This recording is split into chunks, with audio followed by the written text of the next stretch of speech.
Back to this January, I started an AI startup with my friend.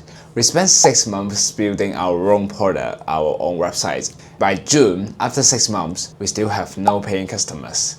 And yes, we fucked up. So in this video, I'm going to tell you how it happened, why we failed, and hopefully you can avoid doing the same dumb shit we did before. This isn't some of the look at my success videos on YouTube. It is more like a documentary videos for myself a year ago to tell me what to do differently this time. In this video, I'll walk you through what our original idea was, what we did wrong in the first place, and 3 brutal lessons we learned. So if you are thinking of building something or already in the middle of it, this one is for you. So quick recap here if you are new to my channel. I've already made 2 videos about my startup. First one will be talking about my startup idea, why we built it. And the second one is talking about our progress on the first month, how we built it from scratch. Now here is the full story. When I was doing PhD, I slowly realized that my passion wasn't really in chemistry lab. I don't want to do research for the next 10 years. What I really want to do is to start a business and become an entrepreneur that make a lot of money. But back then, I actually had no clue what to do to start a business. So I started out as a personal trainer. Then one day I saw my friend Casey, he posted a story on Instagram. Anyone down to start a side project? Then I messaged him, we met up and we talked for a whole afternoon. And that's how everything started. My idea was, back when I was coaching, one thing I hate about coaching is writing a lot of workout plans for my clients. It's so boring, repetitive, and take up a lot of my time. And I thought, maybe other coaches may feel the same way as me, so we built this web app. It can generate automatically workout programs for coaches based on their customers' information. We spent around 1 to 2 months to establish the first version, and the second version took us another 4 months to polish it. And finally, we launched it, and then we do some marketing job like cold DM, cold messages, content creation on IG, and then 1 week passed, no customers.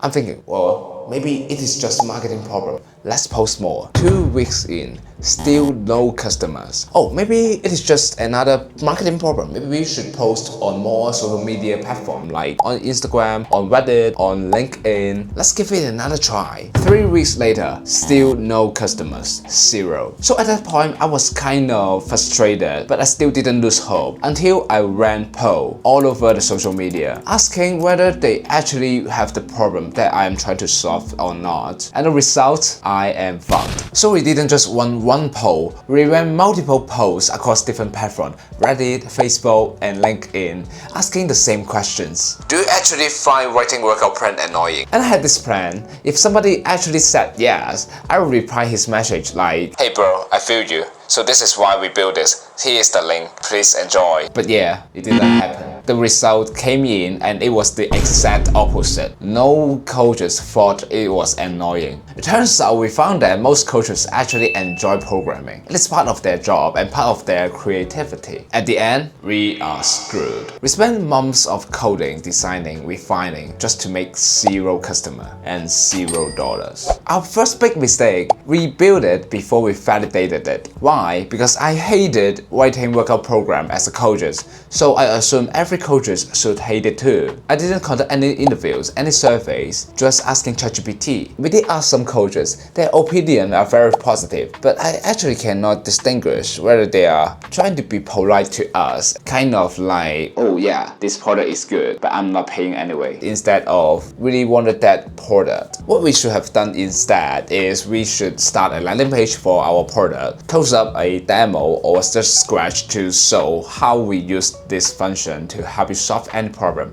See if anyone signed up. This can actually save us months of coding and countless sleepless nights. Here's another mistake we made. We thought we have to launch it with a flawless product, no bugs, fully functional and perfect. But at the end, we spent 6 months to build a full stack SaaS product. Looking back, what we should do is to follow the advice from a book called The Lean Startup. We should build a quick, scrappy prototype. Even if it is buggy and very ugly, it is in love to test our core feature. So if there are early adopters showing up, then boom, we can build it further. Another classic mistake. Oh, this feature is so badass. I would use it if I were the user. Except the fact that I'm not the user. We build this stuff barely based on our feelings and our vibes. No real data, no interviews of the users, and no feedback at all. What we should do instead is to track our customers' behavior. Not what they say, but what they do, because they may try to be polite to us. Do they click on the website?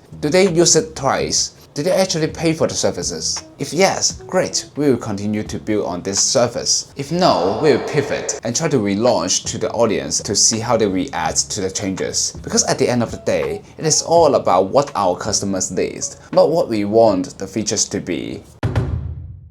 So after we messed up everything, this is what I would do differently if I start over again. Validate first. I'm not going to spend another 6 months building something no one asked for. So now I'll just throw a landing page that explains what I'm trying to achieve. If people are interested, I will ask them to join the waitlist. Then we can go on building it. If people are not interested, we will modify the idea and see how they react to it, or just delete the idea and move on. Build really fast. So we decided our next MVP, we have to build it within a month. No polish, no perfection, just something that works, kind of. Sometimes it is not even a complete app. It can be something like a demo videos, like what Jobboard did in the past, but they have no money. They did a demo video to explain what they are trying to achieve. So if people are interested in our idea, we'll keep going. At least we didn't spend 6 months of coding and work. Pivot or kill. Once our product is launched, I will actually observe what people actually do to our product. Will they leave right after they get into the website? Or will they use frequently of our product? If it still failed, we will kill it and move fast. This is the fastest way to figure out what works and what doesn't, and where to double down. I'm not trying to build a perfect startup. I'm just trying to figure out what our customers truly need. If you're interested in our startup backstory, you can watch this first video where it all began. It talks about our startup backstory and why we begin this startup. You can also watch this second video about our startup first month progress when we are still very optimistic about our startup. So I'll see you there.